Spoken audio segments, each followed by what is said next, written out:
BTV 이동진의 파이아키 안녕하세요. 저는 이동진입니다. 네, 새해 들어서 새로운 코너 하나를 만들었습니다. 바로 이달의 책이라는 코너인데요. 영화를 주력으로 하는 그런 채널이지만 책에 관한 이야기들을 많이 해오기도 했었고요. 또 연말에 올해의 책들을 여러분께 소개해드린 것이 또 많은 분들이 좋아하시기도 하고 하셔서 신간 서적들 중에서 그 달을 기점으로 해서 최소한 나온 지가 3달을 넘지 않는 그야말로 따끈따끈한 신간 서적들 중에서 제가 읽은 책들, 그 책들 중에서 여러분께 가장 좋았던 것을 주관적으로 권해드리는 그런 시간입니다. 말하자면 제가 뽑은 1월의 최고의 책이라고 말할 수 있을 것 같은데요.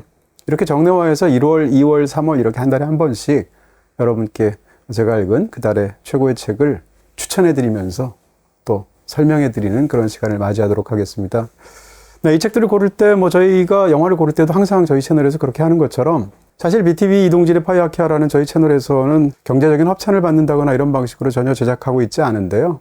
이 경우도 마찬가지입니다. 그 어떤 것도 고려하지 않고 오로지 독자로서 어떤 그런 평가 기준으로만 여러분께 추천해드리겠다 이렇게 약속드립니다. 단 한 가지 제가 책을 좀 많이 읽는 것은 사실인데요. 그리고 1년에 많이 살 경우에는 한 1000권 남짓한 책들이 이 파이아키아에 점점 급속도로 늘고 있습니다. 그 중에 어떤 책들은 출판사에서 보내오는 책들도 있지만 상당 부분들은 제가 직접 지금도 사고 있는 책들이고요. 그럼에도 불구하고 제가 추천드리는 책들 중에 아무리 한 사람이 책을 많이 읽는다 할지라도 읽는 것에는 한계가 있을 수밖에 없고 제가 아예 그 책이 나온지도 모르는 책이 있을 수도 있습니다. 그런 측면에서 철저하게 개인적이고도 주관적인 그런 선정이다라는 정도만 이해해 주셨으면 감사하겠습니다. 네, 첫 번째 이달의 책이라서 좀 많은 고민을 했고요. 이번에 다시 한번 또 이렇게 여러 책들을 읽기도 하고 또 고르기도 하면서 다시 한번 그런 생각이 들었습니다. 세상은 넓고 정말 좋은 책들은 많다 이런 생각을 하게 됐고요. 책을 안 읽는 사람일수록 볼 책이 없는 것 같고요. 책을 많이 읽는 사람일수록 읽어야 될 책이 너무 많은 게 아닌가. 영화도 똑같고 음악도 똑같다고 생각합니다. 그런 측면에서 무척 많은 고민을 했는데 이 책을 고르는 것 자체로는 그렇게 많은 시간이 필요하지 않았습니다. 왜냐하면 너무 뛰어난 책이라고 생각했기 때문이죠. 네, 바로 우리가 작별 인사를 할 때마다 라는 책인데 개인적으로 큰 감동을 받기도 했습니다. 그리고 너무나 잘 쓴 책이고 뛰어난 문장이라는 생각을 했는데요. 사실은 연말과 연초에 많은 분들이 그러시겠지만 저도 마음이 굉장히 번잡하고 복잡하고 평온하게 가지고 싶다는 생각들을 많이 했는데 그 과정에서 이 책을 보게 된 것은 제 삶에도 작은 행운이 아니었을까? 라고 생각할 정도입니다. 이 책을 쓴 사람은 마거릿 랭클이라는 사람입니다. 아마 들어보신 적이 거의 없을 텐데 왜냐하면 이 책 자체가 이 마거릿 랭클의 첫 번째 책이죠. 더 흥미로운 것은 이 책을 썼을 때 마거릿 랭클의 나이가 57이라는 것입니다. 2018년도에 미국에서는 처음 나온 책인 것 같은데요. 그리고 이제 개인 이력을 찾아봐도 이 마거릿 랭클의 이렇다 할 그런 어떤 화려한 이력들이 있지 않습니다. 시인이면서 에세이를 쓰는 사람이기도 하고 이 사람의 이력에서 가장 큰 이력이라고 하는 것은 미국의 테네시주를 중심으로 한 온라인 문학 잡지를 한 10년 정도 운영하면서 편집장을 했다는 것인데요. 그 지역이 굉장히 작은 그런 온라인 잡지겠죠. 그렇게 크게 활약해온 사람은 아닙니다. 근데 2015년도에 뉴욕타임스에서 이제 필자로 발굴이 되기 시작한 것 같고요. 그러면서 이 뉴욕타임스에 글을 올리면서 굉장히 많은 사람들이 좋아하게 되고 그러다가 57살 나이에 책을 내면서 큰 주목을 받게 됩니다. 이 책을 여러분께 권해드리고 싶은 이야기는 일단 문장들 하나하나가 너무 보석 같다 이렇게 말씀드리고 싶습니다. 문제는 이제 그 빛이 굉장히 슬픈 빛이라는 겁니다. 책 제목이 우리가 작별 인사를 할 때마다 라는 제목에서 여러분이 생각드는 것처럼 사실은 책 전체에 굉장히 슬프고도 쓸쓸한 정조가 감돌고 있는 그런 책이라고 말할 수 있습니다. 이 책의 서술 방법은 굉장히 명확합니다. 일단 전체가 기본적으로 이제 수많은 챕터들로 이루어져 있는데요. 각각의 챕터는 짧으면 한 페이지밖에 되지 않고요. 길어봤자 4페이지 정도밖에 되지 않습니다. 그러니까 어떻게 보면 신문이나 이런 데 실리기에 딱 좋을 만한 그런 굉장히 짤막한 글들이라고 할 수 있을 텐데 이 각각의 짧은 글들이 갖고 있는 파장은 정서적인 어떤 그런 여운은 정말 만만치 않다 이렇게 말씀드릴 수가 있겠죠.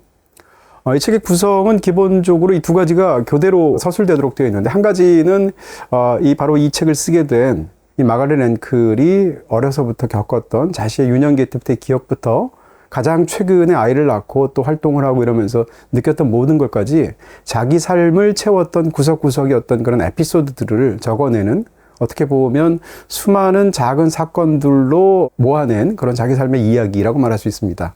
나머지 절반은 뭔가 하면 자기 주변에서 일어나는 자연의 변화에 관한 부분들입니다. 예를 들면 사무실 앞에 있는 나무에서 살고 있는 파랑새에 관한 이야기라든지 혹은 연못에 굉장히 번성하고 있는 수련에 관한 이야기라든지 키우던 개의 이야기라든지 이 두 가지가 어떻게 교차하고 있냐면 그녀의 삶에서의 이 책에서 집중적으로 서술되고 있는 것들은 대부분 다 상실의 이야기입니다.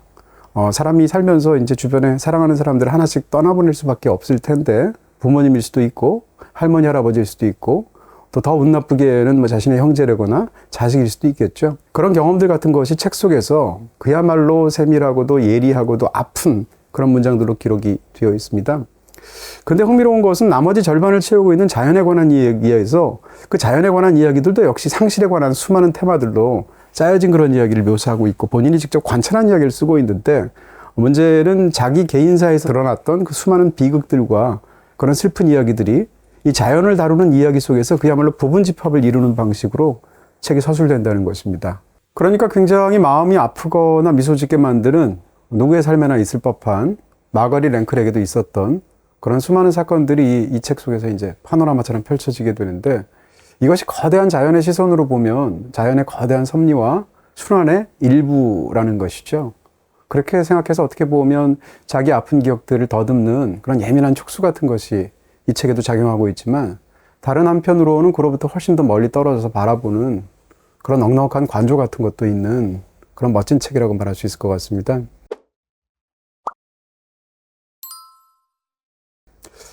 이 책에서 처음 본인의 기억은 본인이 기억하지도 못하는 1961년생인데요. 이 저자가 1931년도에 자기 어머니가 태어날 때 이야기로 시작합니다.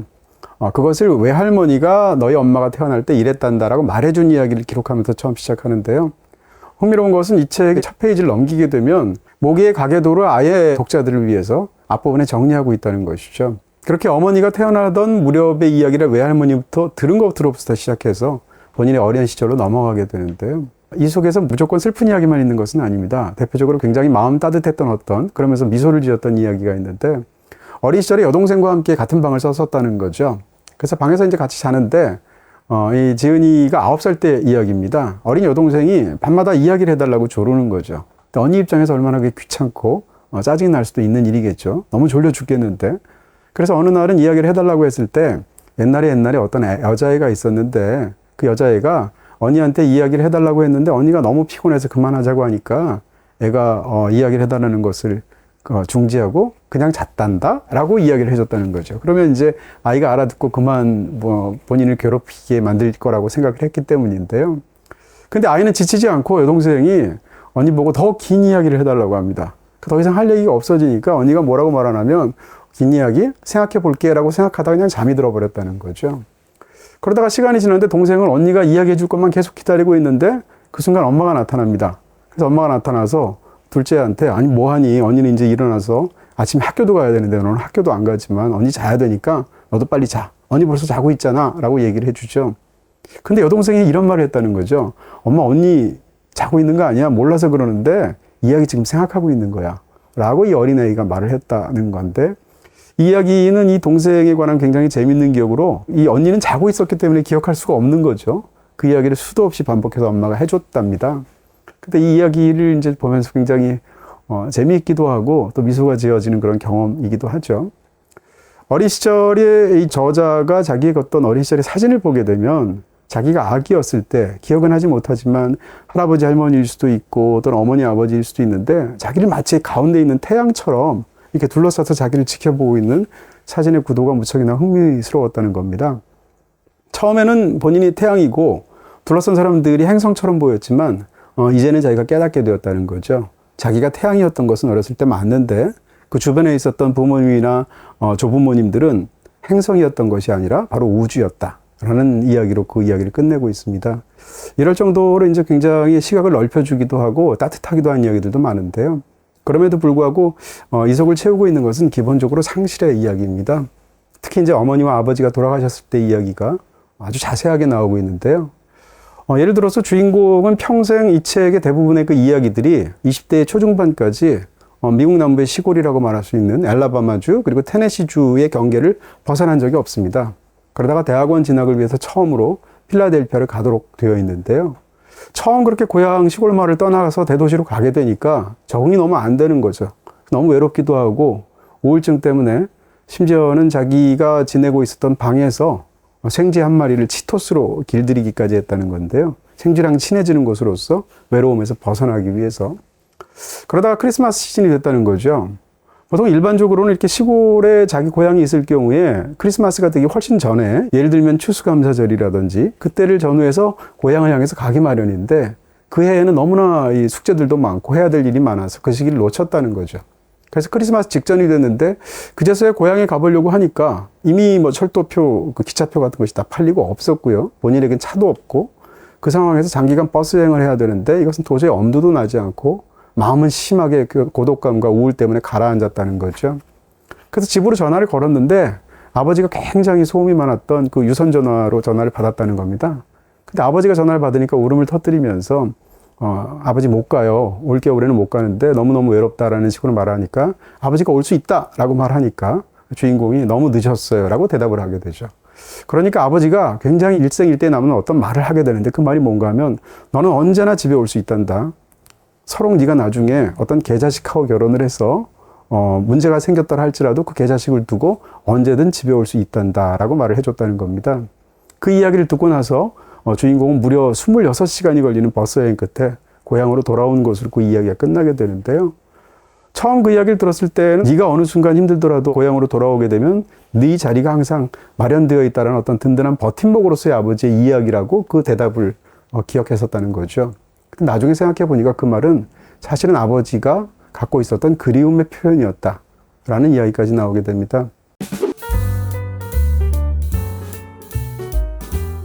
그 든든하던 아버지가 이제 당연히 노인이 되고 병약하고 또 암에 걸리시게 되죠. 근데 아버지가 암에 걸린 다음부터 서커스를 보러 가자고 이 딸한테 졸랐다는 거죠. 근데 딸은 본인 스스로도 육아도 해야 되고 또 자기 직업도 있고 하는데 멀리 떨어져 있는 도시에서 하는 서커스를 보기가 너무 힘들어서 그 말을 냉정하게 거절했다는 겁니다. 그러면서 아버지가 왜 서커스를 보러 가자고 평생 안 하던 이야기를 할까라고 했는데, 결국 아버지께서 계속 조르니까 다음에 서커스단이 오면 보러 가는 것으로 몇 년 뒤에 그렇게 두 사람이 약속을 했는데, 다음 서커스단이 오기 전에 아버지는 세상을 떠나게 되죠. 근데 아버지가 서커스단으로 갔던 것도 마찬가지입니다. 그 당시 생각으로는 그냥 아버지의 흔한 버킷리스트 중에 하나라고 생각했다는 거죠. 근데 나중 생각해 보니까 아버지는 원래 굉장히 강한 사람이고 든든한 울타리 같은 사람이었는데, 병약해져서 본인이 너무나 수척해지고 힘들어지니까 이 서커스 구경을 함께 그 손주들과 함께 감으로 인해서 또 그런 특별한 경험들은 세월이 흘러도 할아버지에 대한 기억으로 남지 않습니까? 그런 어떤 일종의 작은 영웅으로서 손주들에게 기억되고 싶었던 아버지의 마음이었을 것이다라고 추측하게 되는 것이죠. 본인에 관한 이야기도 당연히 많이 나오는데요. 아이를 낳고 나서 첫 번째 아이를 낳고 산후 우울증에 굉장히 시달리게 됩니다. 거기다가 모유 수유를 하는 과정에서 이제 유선염까지 나와서 실제로 육체적으로도 고통이 굉장히 심하게 되는데요. 바로 그렇기 때문에 수유를 하면서 계속 울게 되는 어떤 그런 경우까지 고통스러운 그런 육아의 나날들을 보내고 있는 거죠. 그렇게 해서 또 유선염 때문에 너무 아프니까 산부인과 의사의 진료를 받습니다. 아이를 받아주었던 의사가 이제 오랜만에 온 저자한테 물어보게 되는 거죠. 그래서 요즘 수유는 잘 하고 계세요? 근데 아무것도 아닌 그 말을 듣자마자 울음보가 터지게 됩니다. 왜냐하면 워낙 우울한 상태이고 힘들기 때문인 건데요. 그리고 아무 말도 하지 않았다는데 의사가 그런 자기 자신을 보고 딱 한마디 했다는 거죠. 가장 좋은 엄마는 행복한 엄마입니다 라고 말을 하면서 수유를 당장 그만두고 분유를 사용하라 라고 말을 해서 분유로 수유를 바꾸게 되면서 사실은 그 힘겨운 순간을 벗어날 수 있었다라는 얘기를 하게 되는데, 이 경험도 굉장히 인상적인 그런 상황이었습니다. 그리고 아이가 자랄 때도 이제 수많은 일들이 되게 되고, 부모는 자기 자식이 성장하는 과정에서 아이가 천재가 아닐까? 혹은 아이가 이토록 감수성이 예민해도 괜찮은 걸까? 라고 생각하는 어떤 지점들이 있게 되는데, 저자도 마찬가지입니다. 첫 번째 아들이 3살 때의 경험이라고 하는데요. 집에서 키우던 개가 병에 걸려서 죽어가고 있었다는 거죠. 그래서 개가 어떻게 되냐고 아이들은 집요하게 묻잖아요. 그래서 결국은 엄마가 숨기지 않고 걔는 죽어가고 있는 거다라고 말을 해주게 되는데, 3살밖에 되지 않는 아들이 거기서 굉장히 큰 충격을 받게 됩니다. 그래서 걔가 죽어간다고요? 라고 하더니, 그러면 청설모도 죽는 거예요? 라고 묻게 되고, 엄마도 죽는 거예요? 묻게 되고, 엄마는 거기에 대해서 다 또렷하게 죽어가는 거다라고 다 사실대로 말을 해줍니다. 마지막 순간에 아이는 그럼 나도 죽는 거예요? 라고 물었다는 건데, 그때 그 순간에 아이가 목소리가 떨리고 있었던 것을 영원히 잊지 못한다라는 이야기가 이 책에 적혀 있게 됩니다. 이런 어떤 이야기뿐만 아니라 책의 반 가까이 점유하고 있는 것은 그 자연에 대한 관찰기인데, 예를 들면 이런 겁니다.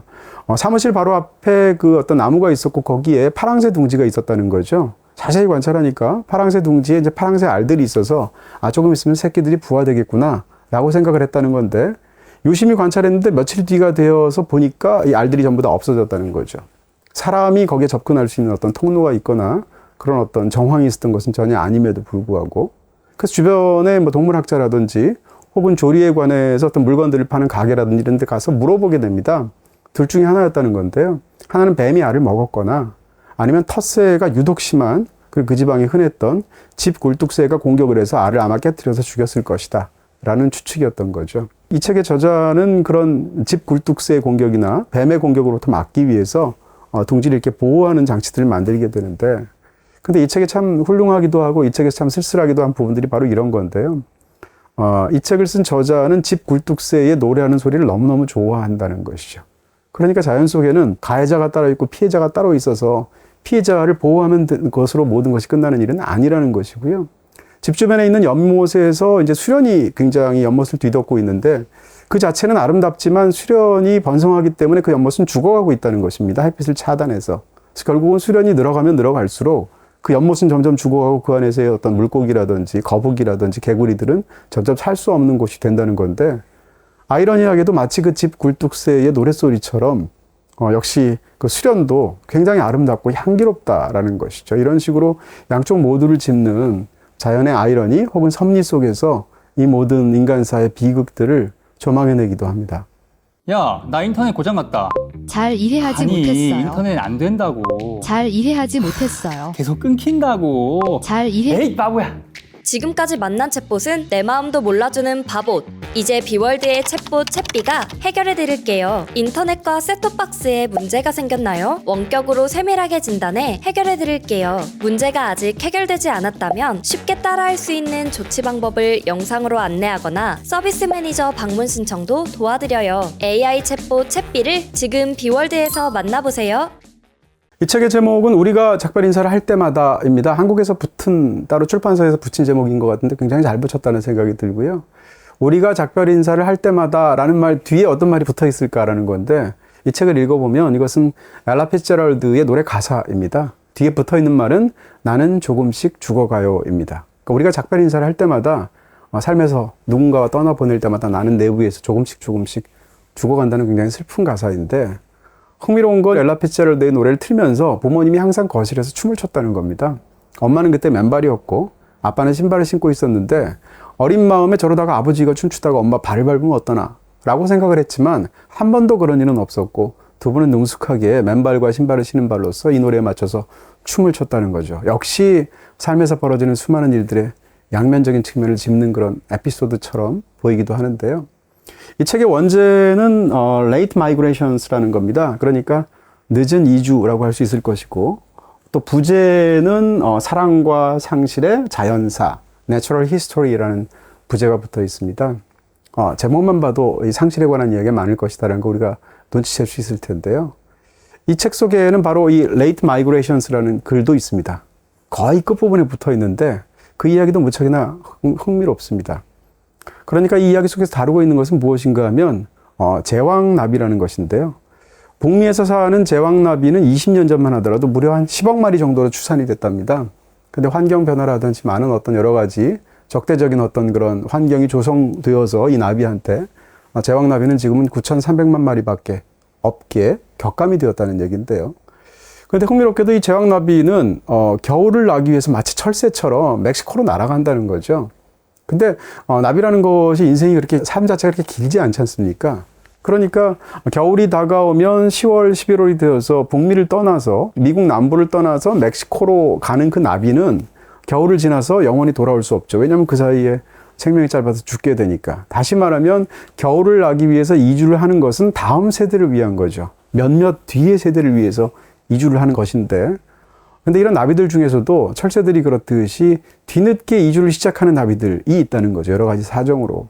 근데 그러다가 이제 얼어 죽기도 하고 굉장히 큰 위기를 겪기도 하는데 이 마거릿 랭클이 어느 날 어떤 결심을 하고 자기 집 정원에 있는 토마토를 다 뽑습니다. 클로버를 심고 백일홍을 심었다는 겁니다. 이것은 그 주변에 점점 없어져가는 꿀벌들, 그 다음에 바로 이 제왕나비들을 위한 것이었다고 하는데요.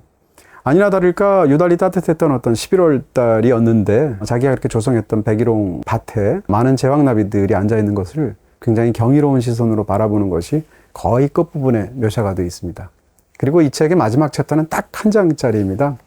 어머니가 돌아가신 바로 다음날 이야기인데요.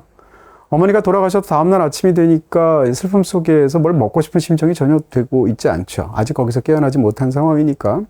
근데 누군가 이웃이 기운내라고 누군지도 모르는데 문 앞에다가 커피 원두랑 크림을 두고 갔다는 거죠. 처음에는 그냥 식사를 건너뛰려고 했는데 그래도 커피 한 잔 마시면서 그걸로 그냥 식사를 대충 때워야겠다라고 생각이 들어서 커피를 갈고 그 다음에 거기다가 크림을 한 방울을 떨어뜨리게 됩니다.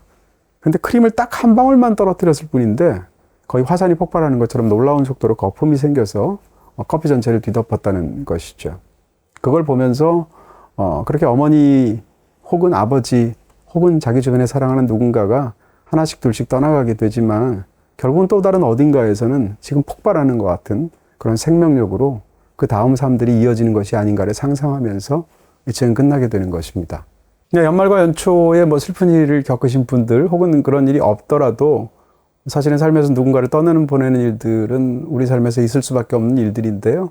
그랬을 때 슬픔을 주면서 혹은 그 슬픔의 끝에서 또 다른 어떤 위안으로 극복하게 만들어주는 그런 힘이 되는 좋은 책이 아닌가 싶습니다. 여러분들께 권해드립니다. 네, 한 권을 여러분께 이제 강력하게 이달의 책으로 선정해서 소개해 드렸었고요. 한 권을 더 소개해 드리겠습니다. 이달의 책이라고 두 권을 이야기하면 좀 뭔가 반칙 쓰는 것 같아서 가장 좋았던 책은 지금 여러분께 말씀드렸던 우리가 작별 인사를 할 때마다 저 책이었는데요. 뭔가 아쉬워서 좋은 책들이 너무 많으니까 한 권 더 여러분께 말하자면 스페셜 멘션처럼 여러분께 소개해 드리도록 하겠습니다. 바로 그래서 우리는 음악을 듣는다라는 책인데요. 이 책은 두 사람의 대담을 기록한 책입니다. 대담자 중에 한 사람은 바로 그 유명한 영화음악가인 히사이 시조입니다. 히사이 시조라고 생각한다면 뭐 이웃집 토토로 같은 작품 혹은 아카데미 상을 받기도 했었던 일본 작품이 있었죠. 굿바이라고. 거기서의 음악도 유명하기도 하고요. 또 하나비 같은 작품을 기억하기도 하죠. 저는 히사이 시조의 음악들 중에서 너무 좋아하는 게 기쿠지로의 여름이거든요. 따로 OST를 자주 듣기도 하는데 훌륭한 영화음악이라고 할 수 있습니다. 국내에도 많은 팬들이 있죠. 히사이 시조와 함께 대화를 하는 사람은 일본의 뇌과학자입니다. 요로 다케시라는 사람인데요. 굉장히 저명한 뇌과학자라고 하고 뇌과학자와 음악가, 작곡가가 두 사람이 대담하는 이야기입니다. 전반부의 일을 주도하는 것은 이 요로 다케시입니다. 그래서 굉장히 흥미롭게 두 사람이 대화를 할 때 사실은 일방적으로 자기 전공 분야를 늘어놓기보다는 정말 이야기들이 잘 섞인다는 느낌. 그것이 사실은 대담집에서 굉장히 중요한 키포인트가 될 텐데요. 히사이 시조가 초반에 이런 질문을 합니다. 이 뇌과학자한테. 자기가 영화음악을 작곡해보면 영상에 맞춰서 정확하게 딱 맞춰서 음악을 작곡해서 영화에 붙이게 되면 실제로 영화를 감상하는 사람들은 해당 장면에서 장면보다는 소리를 먼저 듣게 되더라. 자기가 그런 오랜 경험 때문에 알게 되어서 자기는 음악을 붙일 때 대략 3프레임에서 5프레임쯤 오히려 지연시켜서 음악을 붙인다는 겁니다. 근데 이게 뇌과학적으로 왜 그럴까요? 라고 질문하는 게 사실상 이 책의 시작입니다. 요로 다케시의 답변에 따르면 인간은 그 뇌 속에서 시각 정보를 처리하는 과정과 청각 정보를 처리하는 과정이 당연히 다르다는 거죠. 청각 정보를 훨씬 더 빨리 처리한다는 건데요. 그 잠깐의 그 차이들 때문에 지금 이런 일이 일어난다라고 즉각적으로 굉장히 시원하게 답변을 해줍니다. 그리고 아주 흥미로운 이야기를 하게 되는데 기본적으로 모든 동물들 중에서 시각 정보와 청각 정보를 종합해서 판단하는 동물은 사실상 인간이 유일하다고 하고요. 다른 이 두 가지 정보는 기본적으로 프로세서 자체가 다르다는 것인데요. 그러면서 이렇게 이야기를 합니다. 시각이라는 것에는 기본적으로 시간이라는 개념이 없다는 거죠. 예를 들어서 시각 정보를 다루는 예술인 뭐 사진이라든지 그림을 생각해 보시면 그림이 있어야 되는 공간은 필요하지만 거기 자체에 시간이 기업되어 있지는 않죠. 반대로 청각 정보는 시간이라는 것은 있어야 되지만 공간이라는 것은 없어도 된다는 거죠. 공간과 관련된 것이라고는 방향, 어느 쪽에서 들린다, 혹은 거리감, 대략 한 500m 쪽에서 들리는 것 같다 라는 정도의 감각만 있으면 된다는 것입니다. 바로 그렇기 때문에 인간의 뇌 속에서는 이 두 가지 정보가 같이 들어올 때 눈은 귀를 이해하기 위해서는 시간이라는 개념을 이해해야 되고 귀가 눈을 이해하기 위해서는 공간이라는 개념을 이해해야 된다는 거죠. 이것이 워낙 복잡하기 때문에 뇌가 큰 동물밖에 할 수가 없는 그런 경험이 되고 뇌가 큰 동물은 이렇게 시각과 청각 사이를 함께 연합된 영역에서 해결하기 위해서 언어를 만들어냈다는 것입니다. 이런 설명은 사실은 이제 저도 뇌과학 쪽의 책들을 워낙 좋아해서 꽤 많이 읽은 편인데 책에서 처음 보는 그런 얘기였고 너무 흥미로운 이야기여서 이 책에 깊숙이 빠져들어서 읽게 되었습니다.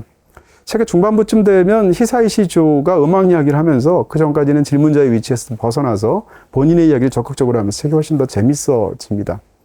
제가 가장 인상적이었던 이야기는 작곡가 히사이 시조 입장에서 창작이라는 것은 그분이 오셔야 할 수 있는 게 아니다라는 겁니다. 다시 말하면 창작은 영감에 의존하는 것이 아니다라고 이야기를 하고 있다는 것인데요. 그러니까 어떤 음악적인 영감이나 이런 것이 번뜩여서 오선지에다가 막 일필휘주로 그어서 어떤 멋진 음악이 나오는 것은 아니라는 거죠.